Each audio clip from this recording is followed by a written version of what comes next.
Subscribe now and press the bell icon. Never miss an update. Overthinking के 12 लक्षणों से समझे कहीं आप इसके शिकार तो नहीं। एक है सोचना और दूसरा है बहुत ज्यादा सोचना। अति हर चीज की बुरी होती है। हद से ज्यादा सोचना भी बुरा है। हमारे बड़े बुजुर्ग सोच समझकर काम करने के लिए कहते थे, लेकिन अगर इतना ज्यादा सोच विचार हो कि काम ही ना हो सके तो ये संकट और मानसिक बीमारी बन जाता है। इस समस्या को ओवरथिंकिंग कहा जाता है। ओवरथिंकिंग एक बड़ी मानसिक समस्या है।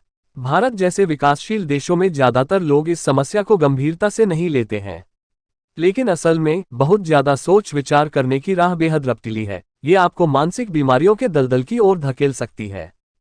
लेकिन ओवरथिंकिंग की समस्या होने के कारण क्या है? क्यों ये समस्या किसी इंसान को वैचारिक रूप से लकवाग्रस्त बना देती है? इस बारे में पूरी दुनिया के मेंटल हेल्थ एक्सपर्ट अलग अलग तरह की राय रखते हैं, लेकिन कुछ कारणों पर सभी एकमत हैं। इस आर्टिकल में हम आपको बताएंगे कि ओवरथिंकिंग के लक्षण और प्रकार क्या हैं। इस आर्टिकल को पढ़कर आप भी ओवरथिंकिंग के बारे में ज्यादा बेहतर तरीके से जान पाएंगे।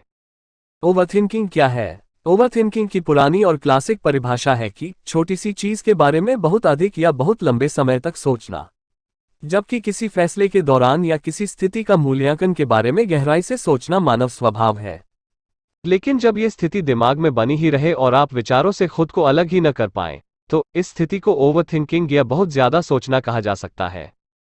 यह हम सभी के जीवन में किसी न किसी मोड़ पर होता है। हम सभी जीवन में ऐसी घटनाओं का अनुभव करते हैं जो हमारे लिए चिंता या तनाव का कारण बनती हैं। लेकिन कुछ लोग अपनी चिंताओं से छुटकारा नहीं पाते। वे बार बार चिंतित रहते हैं कि दूसरे उनके बारे में क्या सोचते हैं, या खुद के बारे में सुनी गई कोई निगेटिव बात उनके दिमाग में लगातार घूमती ही रहती है। आपके द्वारा लिए गए किसी कड़े फैसले के कारण भी समस्या हो सकती है। कई बार आप अपने दिमाग में बहुत सारे विकल्पों के बारे में सोचते हैं, लेकिन सही विकल्प की खोज इतनी कठिन हो जाती है कि आपकी सोच को लकवा मार जाता है। ऐसे में आप सोचते हैं कि गलत फैसला लेने से अच्छा है कि फैसला ही न लिया जाए, लेकिन कोई फैसला न लेने से हमेशा गलत फैसला लेना बेहतर कदम होता है। चाहे आपको लंबे समय से ज्यादा सोचने की समस्या रही हो या फिर किसी कठिन निर्णय लेने की आवश्यकता हो, आपको ये अनुभव हो सकता है कि जब आपका दिमाग बहुत ज्यादा सोचता है तब रातों की नींद हराम हो जाती है। ओवरथिंकिंग अवसाद या डिप्रेशन के लक्षणों को बढ़ा सकती है। ये आपके स्ट्रेस के स्तर को बढ़ा सकती है और आपको गलत निर्णय लेने के लिए मजबूर कर सकती है। ओवरथिंकिंग के कुछ प्रमुख लक्षण निम्नलिखित हैं। 1. सोने में परेशानी होना क्योंकि लगता है कि दिमाग बंद नहीं होगा। 2. खुद से बार बार सवाल पूछना, जैसे ये होगा तो क्या होगा। 3. बीती बातों या घटनाओं में छिपे अर्थ को तलाशने में ढेर सारा समय खर्च करना।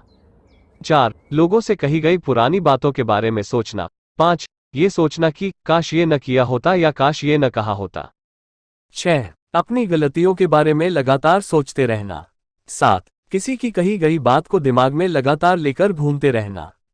8. सपास की बातों से बेखबर होकर उधेड़ बुन में लगे रहना। 9. बीते कल या आने वाले कल की चिंता को लेकर बहुत ज्यादा सोचना। 10. ऐसी बातों के बारे में सोचना जिन पर आपका कोई नियंत्रण नहीं है।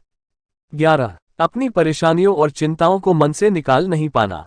12. दिमाग में बार बार शर्मिंदा करने वाले पलों का याद आना। तो ये थे ओवरथिंकिंग के लक्षण जिनसे आपको बचना है। तो अब जानिए ओवरथिंकिंग को कम करने के कुछ उपाय। फ्री ना रहें। कहते हैं कि खाली दिमाग शैतान का घर होता है। यदि आप फ्री रहेंगे तो फालतू के विचार आपके दिमाग में आएंगे, इसलिए बिजी रहें। फोकस करने की प्रैक्टिस करें। 10 से 15 मिनट किसी भी टाइम किसी चीज को लेकर कॉन्सेंट्रेट करने की प्रैक्टिस कर सकते हैं, जिससे आपका दिमाग आपके कंट्रोल में आने लगेगा और अपने अनुसार पॉजिटिव थिंकिंग में बदल सकते हैं। एक्सरसाइज करें। एक्सरसाइज करने से शरीर ही नहीं मानसिक रूप से भी मजबूती मिलती है, जिससे दिमाग सही ढंग से काम करता है। जो पसंद हो वो करें या अपना पसंदीदा कोई गेम खेलें। मेडिटेशन करें। यह ऐसी एक्सरसाइज है जिससे मन शांत रहता है और विचार भी अच्छे आते हैं। तो ये थी ओवरथिंकिंग के बारे में गिने चुने फैक्ट्स।